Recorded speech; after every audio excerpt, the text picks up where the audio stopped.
Masyarakat tampaknya harus semakin hati-hati dalam membeli mobil, khususnya mobil bekas. Hal ini menyusul banyaknya mobil bodong alias tak memiliki surat-surat lengkap yang diamankan anggota Satreskrim Polres Klungkung pada Jumat 31 Mei 2024.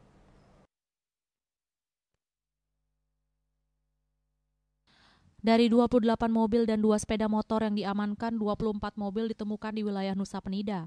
Selain mobil anggota Satreskrim Polres Klungkung yang dipimpin Kasatreskrim AKP Made Teddy Satria Parmana juga menangkap 2 tersangka Inengah Parsika alias Nonik 46 tahun yang beralamat di Jalan Nangka Denpasar dan Agus Arianto alias Hendra 39 tahun alamat Kintamani Bangli. Keduanya ditangkap karena terlibat memalsukan STNK. Pihak kepolisian juga masih melakukan penyelidikan dan pengembangan terhadap temuan puluhan mobil bodong tersebut, termasuk mengejar salah seorang pelaku berinisial N yang telah masuk dalam daftar pencarian orang. Kapolres Klungkung AKBP Umar mengungkapkan, untuk sementara ada 2 orang yang ditetapkan sebagai tersangka, yakni Nonik dan Hendra selaku pembuat dan penerima pesanan untuk pembuatan STNK palsu, dan satu lagi masih DPO berinisial N. Kasus ini terungkap berawal dari penyelidikan Satreskrim Polres Klungkung.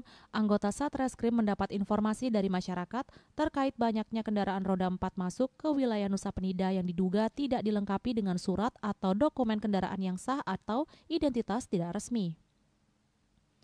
Denpos melaporkan.